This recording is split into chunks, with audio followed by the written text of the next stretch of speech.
Bonjour à toutes et à tous, ici Loïc Moderne. Vous avez kiffé l'extrême pixel battle de Jinx contre Harley Quinn? Vous voulez en savoir plus sur les deux personnages? Vous voulez des explications sur chacune des répliques et chacune des punchlines? Vous êtes bien tombé, bienvenue dans les dossiers XPP. Viens me rejoindre, viens jouer, mais je pourrais bien tout t'exploser. Ok, ça commence fort. Alors ce qu'il faut savoir, c'est que Jinx, c'est une championne de League of Legends, un des plus gros jeux vidéo en ligne multijoueurs de tous les temps. Et dans ce jeu, on doit contrôler un champion dans une équipe de 5 et affronter une team de 5 autres champions en l'occurrence. Et Jinx est donc un de ces personnages. Mais c'est un personnage très remarqué parce que dès le début, pour l'annoncer, les gens de chez Riot Games, les créateurs de ce jeu, ont fait carrément un clip pop-rock digne des plus grosses productions des stars de la chanson.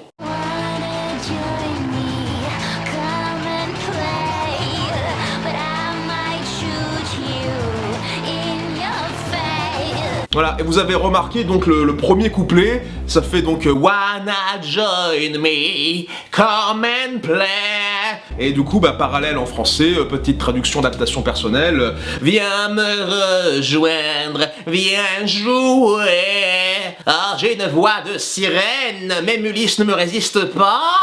Voilà, donc ça pose tout de suite le personnage. On a un personnage qui est super joueur, qui est plus qu'espiègle, qui est même super sadique, complètement pété dans sa tête. Quelqu'un qui a envie de tout détruire pour le fun.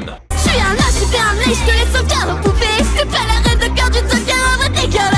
Ok, alors déjà, vous avez tout le champ lexical des cartes, hein, où on a As, Carreau, Cœur, Reine, Valet, Joker, tout le bordel, quoi. Vous avez tout le poker. Et c'est très important parce qu'on a deux personnages, donc Harley Quinn et Jinx, qui sont des personnages vraiment très clownesques, quoi, des espèces de clowns maléfiques féminins, des espèces de bouffonnes démoniaques. Et c'est très approprié donc de parler du coup du motif très connu du jeu de cartes, qui est d'ailleurs un motif visuel très courant dans ce genre de psychopathe de carnaval. Je suis un as, je suis le meilleur. J'ai fait un ace. Faire un ace dans League of Legends, c'est un terme pour dire en gros, mon équipe a réussi à latter toute ton équipe d'en face, quand t'as réussi à tuer les 5 champions de l'équipe adverse. Je te laisse sur le carreau, voilà, carreau, je te laisse par terre, poupée. Alors poupée, ça c'est intéressant parce que effectivement, ça va être un thème tout le long du battle, c'est faire des remarques sur le statut de femme-objet de Harley Quinn, parce que Harley Quinn, c'est une femme qui est beaucoup utilisée, c'est une femme qui est battue, c'est une femme qui est abusée. Traiter une femme comme ça de poupée, c'est pas très sympa, c'est un petit peu le sexisme, j'ai envie de dire, hein, c'est pas cool. Mais en même temps, t'as le côté poupée, poupée, pantin, quelqu'un de manipulable en quelque sorte, quoi, quelqu'un qui n'a pas de volonté propre. Voilà, tu as à la fois le sexisme et tu as à la fois un truc psychologique assez malsain. T'es pas la reine du Joker en vérité Carvalet, ça c'est très simple, c'est que du coup, Harley Quinn, elle a une relation très spéciale avec le Joker, je vous explique, c'est un personnage en fait qui existe à travers le Joker, elle a été inventée dans le dessin animé Batman des années 90 comme étant un petit peu son sidekick, son bras droit féminin en fait. Et elle est amoureuse transie de lui en fait. C'est même pas vraiment de l'amour, c'est plus une espèce d'obsession bizarre. Le truc c'est qu'elle est persuadée d'être sa chérie, elle voudrait bien peut-être se marier avec lui, faire des enfants, ce genre de choses, mais lui, il voit pas les choses comme ça. Il voit plutôt Harley comme une espèce de partenaire utile, de larbin. Donc voilà, ce n'est pas sa reine de cœur, ce n'est qu'un valet, une servante. Je comprends beaucoup mieux pourquoi tu te fais appeler. C'est que t'es facile à faire bon virage, fauché et à rouler. Ok, génial, on a à peine fait un paragraphe et on est déjà dans le registre humoristique très grivois, voilà, c'est pas bas de plafond, c'est plafond de Hobbit en fait. Alors évidemment Harley Quinn, mais aussi Harley Davidson, la fameuse marque de grosses motos, voilà, ça c'est très connu les Harley Davidson. Et une Harley Davidson, voilà, tu les chevauches, tu les fais vrombir, tu roules, et puis voilà. Tu peux interpréter ces trois mots de façon très différente aussi. Mais voilà, mais c'est toujours le côté utilisable de Harley, un personnage qui se fait avoir souvent, c'est un personnage que, justement, elle écoute le Joker, elle fait tout ce que le Joker lui dit, et forcément, elle part au quart de tour, hein, si je me permets l'expression. D'ailleurs, c'est même pas une blague vraiment de nous, c'est elle-même qui, dans le dessin animé, elle vient dire « Vas-y Joker, tu veux pas faire vrombir ta Harley ?» Vroom, vroom. C'est une vraie ligne du dessin animé, vous pouvez vérifier. Je vous dis pas le numéro parce que j'ai pas que ça à foutre. C'est toi qui me traites de catin, toi qui te fais prendre par des millions de Coréens. Au moins avec moi y'a de quoi s'accrocher. Bravo champion, je te donne un A pour ton bonnet. C'est toi qui me traites de catin, toi qui te fais prendre par des millions de Coréens. J'ai la femme, je sais pas pourquoi. Aucune raison. Donc oui, manifestement, Harley Quinn a parfaitement compris l'analogie de tout à l'heure et décide de non seulement réenchérir, mais de le rebalancer dans le visage de son adversaire. Alors déjà, tu te fais prendre par des millions de Coréens. Évidemment, League of Legends est un jeu extrêmement joué en Corée du Sud. Là-bas, c'est un sport national, du e-sport comme on dit, avec des teams, des ligues, des tournois, avec des millions de dollars à gagner à la fin. Jeu très très prisé là-bas, donc voilà, se faire prendre par des millions de Coréens et se faire prendre par des millions de... Dis donc, hein, ça en fait des activités en groupe entre gens consentants quand même, hein. Généralement, on fait plutôt à ça à 10, en portant des masques et dans des pièces tamisées, en buvant beaucoup d'alcool. Mais des millions, c'est beaucoup quand même. Oui, alors s'accrocher parce que, quitte à être une Harley Davidson, eh bien, autant procurer des sensations fortes, des sensations de vitesse, des sensations de liberté, de force extrême. Et bah du coup, il y a de quoi s'accrocher parce que, contrairement à notre cher Jinx, oui, effectivement, il y a du guidon, il y a de l'endroit pour saisir avec les mains pour pas tomber. Pour pas glisser aussi, oui, parce que voilà, à la fin on a bravo championne. Déjà quand t'appelles quelqu'un bravo championne, c'est plutôt pas du style oui bravo championne, c'est pas premier degré, c'est plutôt bravo championne, Golio, tu vois. Vous voyez le genre de remarque. Donc on a bravo championne et je te donne un A pour te bonner. Donc tu as l'impression qu'on te donne une bonne note, je te donne un A, voilà, comme aux États-Unis. Et en fait non, c'est pour voilà, il n'y a pas de quoi s'accrocher ici, vous avez compris, voilà, est-ce que j'ai besoin d'étayer? Donc oui, on pourrait dire aussi que si Harley, c'est une Harley Davidson, Jinx, ce serait plutôt un skateboard, c'est juste une planche en roulette, c'est une planche, c'est juste une planche. C'est une planche. Et t'es psychiatre, tu sais, allonge-toi, le diagnostic va tomber. T'es une plaque, t'es pas le copie, au sens propre comme au figuré. T'es pas une anti-héroïne, ça gagne une sous cocaïne. Juste une fibre brin d'acier accro ou méthamphétamine. C'est tout à fait vrai dans les origines de Harley Quinn dans le dessin animé Batman des années 90. Avant, elle s'appelait Arlene Quinzel. Imagination sur 20 au niveau du pseudonyme, hein. Et c'était en effet une psychiatre ou une psychiatre stagiaire dans l'asile d'Arkham. Là on enferme tous les super vilains de l'univers Batman. Et celle-ci a voulu s'intéresser au cas psychologique du Joker en espérant devenir riche et célèbre, en devenant la personne qui comprend enfin la psyché complètement dérangée de ce super criminel. Et à la place, en faisant des séances avec lui, elle a fini par être happée par son charisme démoniaque, à être complètement fascinée par cet homme mystérieux et fourbe, et finalement elle a fini par gober tous ses mensonges et elle est devenue complètement transie, obsédée, tombée sous le charme de ce beau diable. Du coup, quel est le diagnostic du Dr. Quinn? Non, non, pas celle-là! Te fous pas de ma gueule, ok? Plate et pâle copie, vous comprenez ce que ça veut dire au sens figuré, donc une copie qui est inintéressante, qui fait pâle figure à l'original, donc en gros, Jinx vient de se faire traiter de version Coca-Cola Light de Harley Quinn, mais aussi plate et pâle copie, parce que bon, pâle, tu mets Jinx sous un soleil de Bretagne pendant 2 minutes, elle va se dessécher comme une momie, et plate copie parce que comme il a déjà été dit tout à l'heure,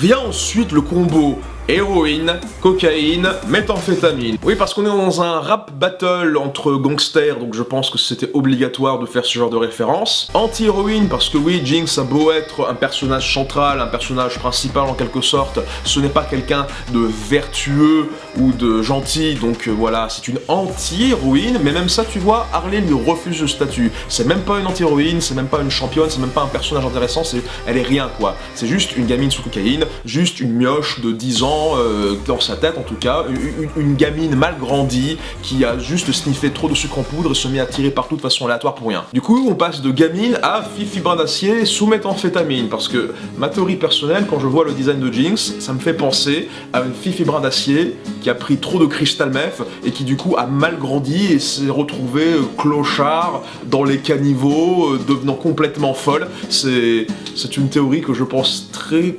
viable.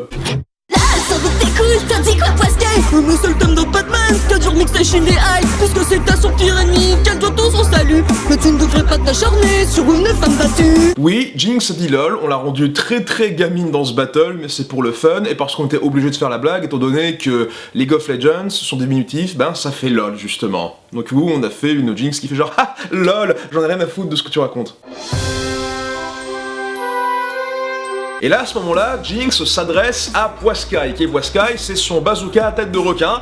Oui, cette meuf s'adresse à son bazooka, elle est complètement foutue dans sa tête. En fait, avec Poiscaille, elle forme un espèce de numéro de ventriloque, en fait. Elle, c'est la marionnettiste, Poiscaille, c'est la marionnette. Elle joue le rôle de la fille qui veut détruire le monde et casser des trucs du style « Alors, Poiscaille, j'ai envie de détruire le monde !» Et Poiscaille, lui, il arrive en mode Jiminy Cricket, moralisateur, mec raisonnable, du style « Oh bah non, dis donc, c'est pas bien, il faut pas détruire le monde, les gens, ils vont être fâchés, ils vont être tristes, et puis il faut payer les impôts et cotiser pour la retraite. » Vous voyez le genre de mec que c'est, voilà, c'est le mec chiant. Voilà, c'est la meuf qui veut s'amuser, et c'est le mec chiant. C'est ça le duo Jinx-Poiscaille. Et du coup, bah, en bon mec chiant, Poiscaille fait remarquer que Shindea, il n'a pas réussi à trouver une identité musicale pour Harley Quinn pour faire son beat, il a dû aller chercher le thème principal du dessin animé Batman des années 90. Enfin voilà, ça c'était la méta-blague, et toujours en bon mec chiant, on a Poiscaille qui fait remarquer que en plus, bah tiens, comme Batman, elle a aussi sauvé le cul de Harley Quinn au niveau musical, il lui sauve aussi le cul au niveau de la vie de tous les jours. À plusieurs reprises, Batman a pitié de Harley Quinn et essaye de le sauver de sa situation lamentable de laquais du Joker maltraité et mal aimé, parce que c'est vrai qu'il y a un potentiel où Harley Quinn peut éventuellement un jour revenir du bon côté de la force, sait-on jamais. Il y a même un épisode où Harley Quinn est tellement reconnaissante envers Batman de l'avoir aidé dans une situation qu'elle l'a embrassé sur la bouche. Et c'est vachement cool. Et ça me rend vachement jaloux. Et bien sûr, bon mec chiant, Poiscaille rappelle que maltraiter des femmes battues, c'est pas bien, voilà. Putain, non mais ça c'est pas être chiant, c'est être un être humain décent. Du coup voilà, c'est vraiment pour encore plus rabaisser Harley Quinn, parce que elle se fait vraiment grave bolosser par le Joker, mais genre, mais maltraitée, mais c'est une violence conjugale, mais atroce. Il y a un épisode où justement t'as le Joker qui pousse Harley à travers une vitre, elle a fait tomber de 4 étages dans des poubelles, quoi. C'est affreux, c'était dans le dessin animé des années 90, c'est pas genre dans un film violent pour les moins de 12 ans, moins de 16 ans, c'était dans un dessin animé pour gosses qui passait sur France 3. C'est chaud à ce point, c'est vraiment dur, et ça continue encore dans les comics, cette relation abusive et horrible. Fuis! Fuis Harley! Tu mérites mieux, tu mérites des mecs mieux, comme... C'est la tête est facile, électronique dans l'âme. Toi la fille est facile, qui a fait son trou à Arkham. J'aimerais en savoir plus sur toi que ce vulgaire aperçu. J'hésite à chercher en rayon comics ou en livre de cul. En effet, Jinx s'appelle bel et bien la gâchette facile, c'est son surnom officiel dans le jeu. Son titre en anglais c'est The Loose Cannon, ce qui désigne à peu près la même chose, mais il y a une subtilité en plus. Faut savoir qu'en fait, bon, la gâchette facile, ça veut dire qu'en gros, elle a tendance à tirer partout n'importe quoi, elle est totalement random dans ses cibles, elle veut juste plomber un max de trucs, tout ce qu'elle voit, et tout péter, quoi qu'il en soit. Mais Loose Cannon, ça veut dire en gros le canon liberté, mais ça veut dire aussi quelqu'un qui est inarrêtable, quelqu'un qui fait le rebelle tout le temps, quelqu'un qui est difficile à anticiper, à maîtriser et à contrôler, quelqu'un qui fait juste ce qu'il veut et ne rend de compte à personne.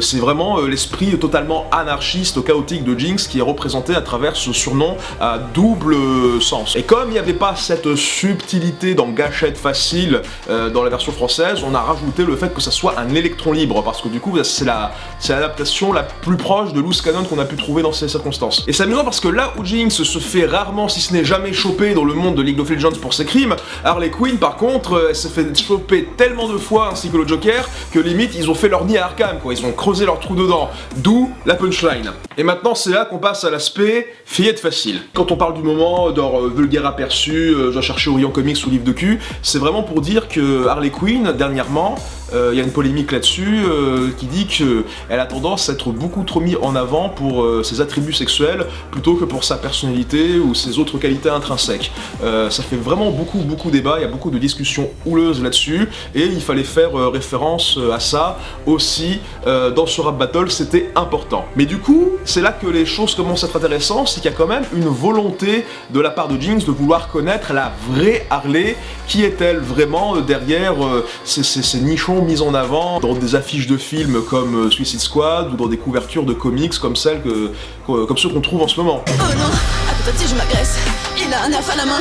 Tout le canon résiste pas face à mon équipe de super vilains. Le double combo désobligeant, non seulement t'es gaulé comme un conto-tige, t'es maigrichonne, t'es palo, et en plus t'as du poil au-dessus et en dessous. Non, ça veut rien dire.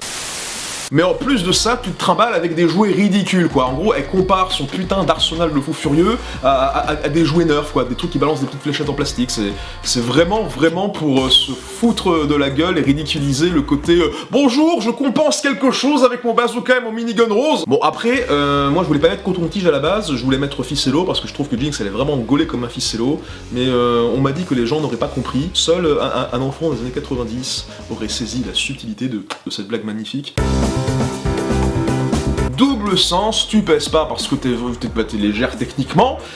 D'ailleurs, comment t'arrives avec tes bâtonnets de sucette à porter des bazookas et des miniguns, je ne comprends pas comment tu fais. Tu devrais déjà peser 250 kg de muscles, Jinx. Mais en plus, du coup, tu ne fais pas le poids face à une équipe de super vilains, c'est-à-dire qu'en gros, tu pèses pas dans le game, quoi. T'es toute seule alors que t'es en face du crew, des Posse, du gang de Harley Quinn, quoi. Voilà, c'est un petit peu le côté, le bandit solitaire contre le gang, tu vois, ça c'est très gangsta, c'est très le rap, c'est très street, c'est très je ferme ma gueule maintenant. Fais la pita Piltover avec Osmo et mes chapeaux.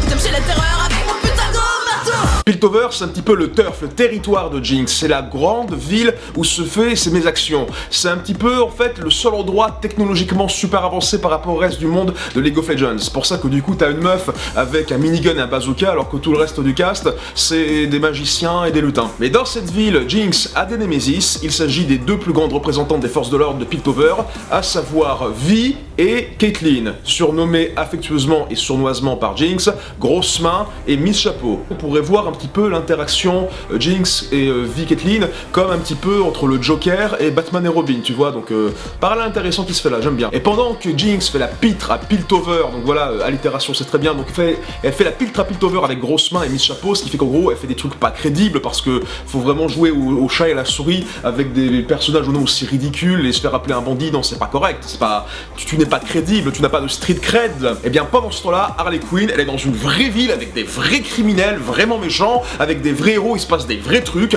c'est Gotham City, c'est dark, c'est sérieux meuf, d'accord. Et elle a un putain de gros marteau pour, voilà, diriger tout le monde là, d'une main de fer. Parce que oui, le gros marteau, c'est une arme fétiche de Harley Quinn. Elle est vraiment capable de manier ce truc énorme comme ça. En fait, je vous expliquerai pourquoi, justement, elle arrive à être aussi forte. Racheté par des chinois, champion du copier-coller. Ta gueule fait du cholestérol, tant tu colles Coca-Cola. Vu ton profil de collégienne, je préconise le silicone. T'es pas une icône lol, mais l'idole des lolicones. Ah, ça c'est tellement satisfaisant. Il y a rien de mieux dans un rap battle que de faire tout un passage en allitération multiple comme ça. Donc là, c'est carrément un feu d'artifice de sonorité en queue, en che, en on et en all, des sons très proches en plus. Alors les Chinois champions du copier-coller, ça c'est Tencent, c'est eux qui ont racheté League of Legends il y a 1 an ou 2 il me semble, et c'est vraiment une grosse corporation en matière d'informatique et de services sur le web. Genre imaginez le Google et Yahoo chinois quoi. Et si la société est aussi puissante et aussi riche, c'est tout simplement parce que le gouvernement chinois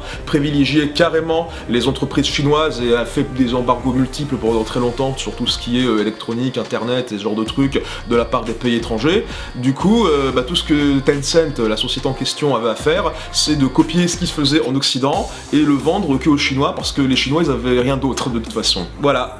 Argent illimité. Alors l'histoire de Coca-Cola c'est très simple, donc comme je vous l'ai dit, c'est un jeu qui se joue beaucoup en e-sport, League of Legends, et qui dit donc sport, dit sponsor. Ouais, ça rime, ça aurait pu faire une bonne punchline. C'est ainsi que Coca-Cola s'est associé à Riot Games pour sponsoriser des matchs de League of Legends à diffuser directement dans les salles de cinéma, et c'était une grosse initiative, et bon... ce genre d'entreprise, c'était une question de temps avant de s'intéresser à ce genre d'activité. Et là, la boucle est bouclée, oui, on traite Jinx de gamine, on la traite de l'immonde, on la traite du coup de loli mal grandi, mais carrément, voilà, l'idole des lolicones. Après, je dois vous avouer, cette ligne me parle particulièrement parce que je vous avoue que j'ai eu beaucoup plus d'interactions avec Jinx à travers des hentai qu'à travers le jeu League of Legends lui-même. Comme quoi, même avec les plates, on s'éclate! C'était la pire chose que j'ai jamais dit de ma vie, je me casse! L'escadron se suit, je non pour ta bande de débiles. Te sors un lélé jusqu'à j'enchaîne un pataki. Ah là, ça y est, là c'est le moment où on va enchaîner les deux lignes pour chacun des personnages chacun leur tour. Alors, la Suicide Squad, je pense que tout le monde sait ce que c'est, hein, il y a eu un film il y a pas longtemps, c'est un escadron suicide littéralement, c'est des super vilains qui sont en prison et qu'on oblige à se réunir en une bande de mercenaires réunis par le gouvernement parce que on veut leur faire des missions que personne n'a envie de faire.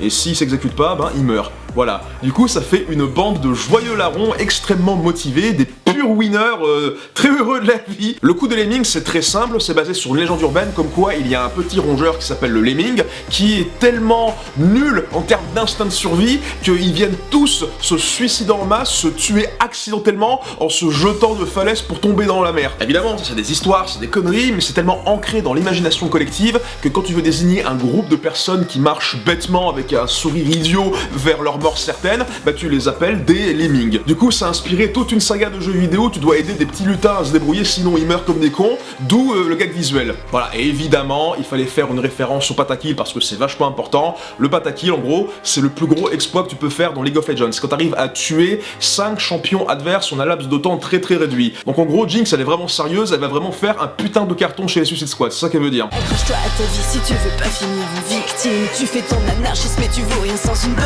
team. Je pense que tout le monde aura compris le jeu de mots entre vie, grosse main et la vie. C'est une façon de dire en gros, va te rendre auprès de ton ennemi, va carrément en tôle et tout, parce que tu seras plus en sécurité là-bas, parce que tu vas te faire bolosser ma vieille. Bah oui, parce qu'en fait, comme beaucoup de personnages de jeux vidéo qui sont très basés sur la forte attaque et beaucoup de vitesse, eh bah, Jinx c'est un personnage qui a pas beaucoup de défense et pas beaucoup de points de vie. Elle peut se faire tuer très vite, très facilement, elle a besoin de se faire protéger en début de partie. Et c'est vrai qu'un personnage qui se la joue, oh je suis anarchiste, je suis en solo, tout ça, alors que League of Legends c'est un jeu qui se joue en équipe, c'est un petit peu dissonant tout ça quand même. Et d'ailleurs on dirait que Harley ne semble pas contre l'idée de former une team avec elle. Ah ah. Sans ton clou dégénéré, tu n'existes pas. Le vrai Joker au 63 est juste devant toi. La rule 63 ou règle 63 d'internet, c'est que pour chaque personnage existant, il y a son équivalent du sexe opposé. Donc oui, en gros, Jinx dit très clairement, je suis une version du Joker en fille, je suis le Joker avec, a priori, des boobs. Je me pose en alternative de meilleure qualité à ce clown dégénéré auquel tu es transi amoureux, je sais pas pourquoi, et auquel tu te considères à côté de lui comme l'ombre de son yinche, comme disait le poète. Ça a l'air d'une méchante remarque, mais il y a des airs de proposition alléchante pour son adversaire. Fais erreur, je ne suis pas une asservie. Si tu veux en savoir plus, demande à Poison Ivy. Et oui, parce que vous vous doutez bien, Harley Quinn ne va pas être une femme battue toute sa vie, c'est un personnage qui sur plusieurs années et plusieurs comics s'est développé. À plusieurs reprises, elle a réussi à se défaire de l'emprise maléfique du Joker, à quitter cette relation abusive et malsaine pour avoir une vraie relation saine, équilibrée et bien comme il faut avec Poison Ivy, en tant qu'amie en premier lieu, puis plus tard en tant que romance lesbienne. Eh oui, Harley et Ivy sont en couple, et c'est un couple très mignon en plus. Même que Ivy a utilisé son pouvoir de manipulation des toxines, des poisons, des plantes, des genres de choses pour donner des super pouvoirs à Harley Quinn, comme la capacité de résister à des tas de poisons, de la super force et de la super vitesse, de l'agilité en plus, ce genre de choses. Est-ce que toi quand tu sors avec une fille en 3D, elle te donne des super pouvoirs à la fin? Bah non, voilà, c'est pour ça que la 2D c'est mieux, encore une fois. En tout cas, avec cette ligne, il est très clair que Harley Quinn s'est mis disponible pour tout type de rendez-vous et de relations. S'ensuit alors... Viens me rejoindre, viens jouer. J'ai vu pour les chaos. J'aime les feux d'artifice. Sois une partenaire du crime, dans les flammes et dans le vice.